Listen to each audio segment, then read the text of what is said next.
In the heart of Manhattan, where silverware kissed fine china in a dance of opulence, the Gilded Cage restaurant was a sanctuary for the elite.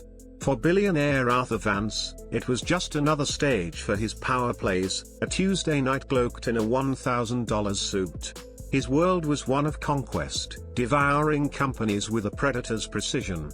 But tonight, the hunter was about to become the prey. In 60 seconds, the restaurant's polished lullaby would explode into a cacophony of screams. 5 silent, armed men would transform this haven into a battlefield. The police were too far, his security a mirage, his life cheaper than the vintage Bordeaux in his glass. His only shield. A waitress named Kate, paid to fade into the background, about to prove she was the sharpest weapon in the room. Welcome to MidnightTales, where ordinary nights turn into epic fights for survival. The air in the Gilded Cage shimmered with wealth, scented with truffle oil and ambition. It was a bubble, shielding patrons from Tribeca's gritty pulse. Catherine Novak, Kate to those who bothered to ask, glided through this world like a shadow. Her black uniform was crisp, her movements deliberate, a silent cog in the restaurant's machine. To the diners, she was invisible, a polite wraith refilling glasses with a practiced smile. They didn't see her eyes, restless and sharp, scanning the room in a relentless left-to-right sweep. They missed how she clocked every exit, every choke point, every angle of exposure. Her quiet wasn't timidity, it was vigilance, a remnant of 6 years in a different uniform, where the air reeked of sand and gunpowder.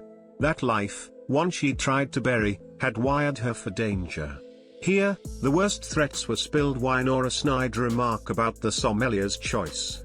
But tonight, her instincts hummed with unease. Table 7 was the night's epicenter, the restaurant's prime corner booth, claimed by Arthur Vance. He wasn't just rich, he was a titan, a corporate raider whose name screamed visionary on Forbes covers and Vulture in sharper editorials. His granite jaw and icy eyes sized up the world like prey. He treated the staff with a curt nod, more cutting than outright scorn. Tonight, he wasn't savoring the $500 Wagyu, he was carving up Ethelred Industries, a legacy firm on its knees. Across from him, Gerard Peterson, a soft-spoken lawyer, mopped his brow. "The board's caving," Peterson said, dabbing his lips. "By Friday, Ethelred is yours, Arthur." Vance's response was a cold nod, his bourbon glass tilting. "They don't cave, Gerard. They break. Make their severance sting. Examples must be set." Kate cleared their plates, her presence barely a ripple. "Anything else, Mr. Vance?" she asked, voice steady. He waved her off without a glance. "Just the check. And my car, black Rolls-Royce Phantom. Tell Frank I'm out in 10. Frank Miller, Vance's security chief, loomed at the bar, a bear of a man sipping club soda, failing to blend in. As Kate moved away, her gaze snagged on something outside the floor-to-ceiling windows. A black Ford Transit van, no windows, double-parked across the street. It wasn't right, not at 9 p.m., not that model. It screamed tactical, not delivery. Her pulse ticked up. A flicker in the alley caught her eye, a man in a hoodie, phone to his ear, but his stance was too rigid, his head tilted toward the entrance. Coincidence, she told herself. New York was chaos. But her old life whispered, threat. She delivered the check, her calmer practiced mask. Vance signed with a flourish, his Mont Blanc pen a status symbol. "Sir," Kate said, voice low, "your security, Mr. Miller, he's not at the bar." Vance didn't look up. Checking the car, probably. Frank's reliable. But Kate saw Miller's glass, half full, abandoned. A pro doesn't leave his post. Her blood chilled. The alley man was gone. The van hadn't moved. Something was wrong. She turned for the kitchen, needing a landline, away from the Wi-Fi's reach. Her hand grazed the door when the world erupted. The front window didn't shatter, it imploded. A high-frequency blast, a sonic grenade, tore through the glass, sending a disorienting wave through the dining room. Screams erupted as patrons dove under tables, ears ringing. 5 figures in black tactical gear stepped through the jagged frame, moving with lethal precision. Balaclavas hid their faces, their silence screamed training. One carried a signal jammer, cell phones died instantly.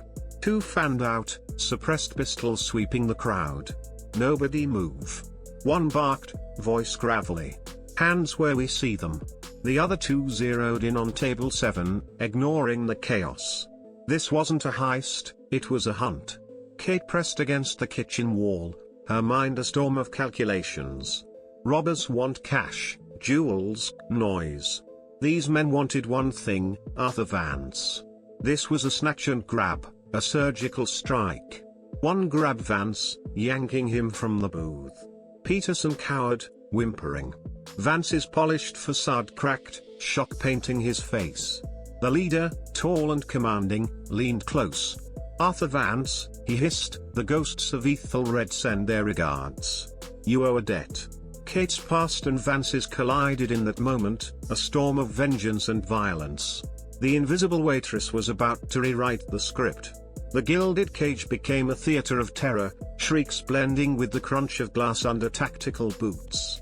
For Kate, the noise faded to a hum, her adrenaline sharpening her focus. 5 hostiles, all male, clad in non-reflective armor. Suppressed 9mm pistols, Glocks or SIGs, built for close quarters.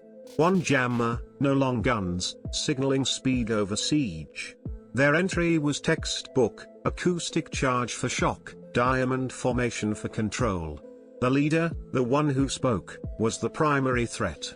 Kate catalogued it all in seconds. They dragged Vance toward the shattered window, their steps synchronized.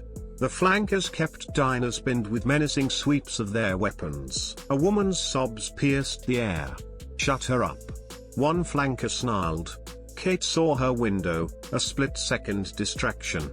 She slid along the wall, silent, grabbing a silver serving tray and a San Pellegrino bottle from a stand. Flanker 2, closest, had his back half turned, assuming the room was secured. A rookie error. Kate moved, swift and soundless, hurling the tray like a frisbee.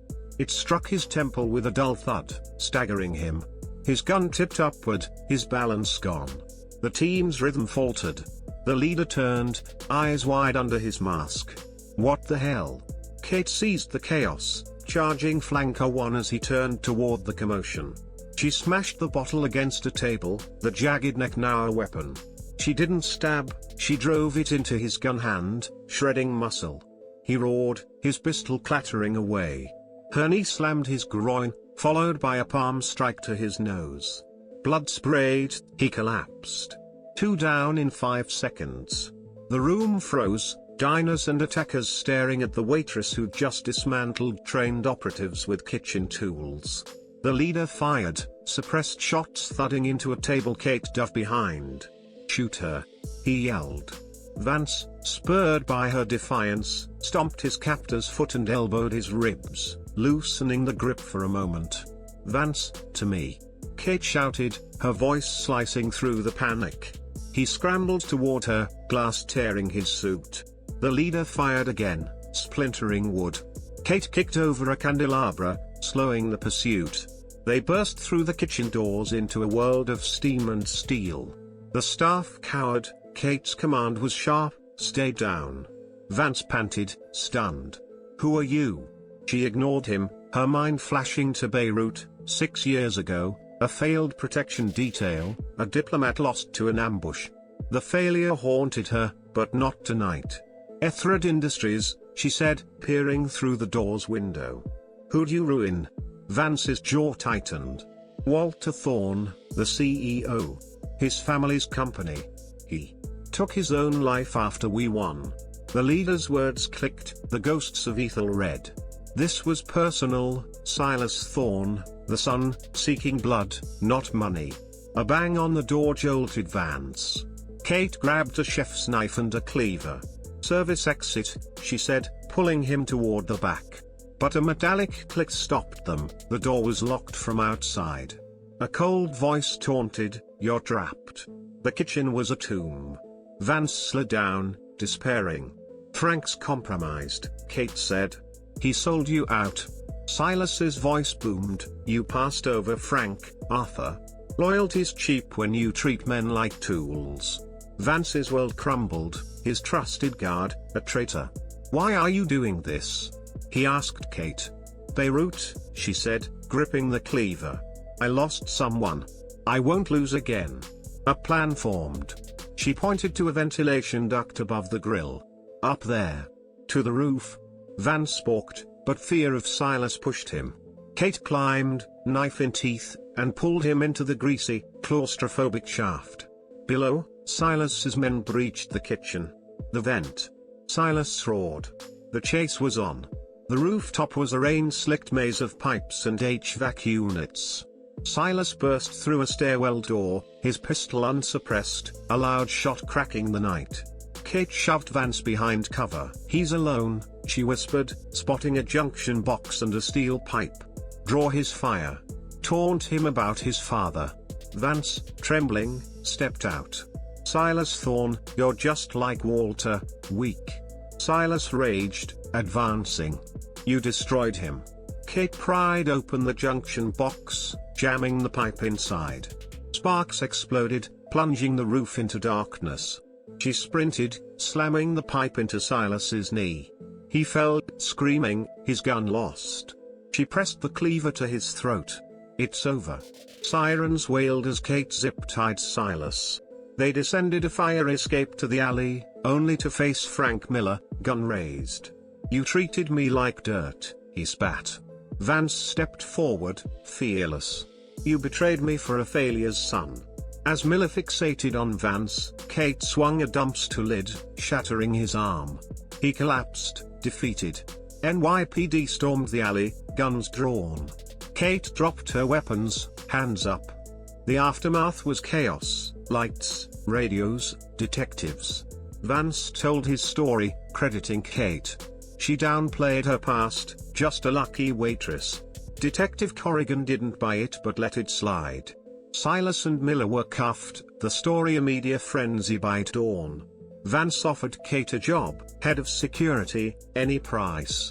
She refused, haunted by Beirut. Instead, she asked for the kitchen staff's security, full pay, bonuses. Vance, humbled, agreed. Weeks later, he honored Walter Thorne with a foundation, a shift toward ethics.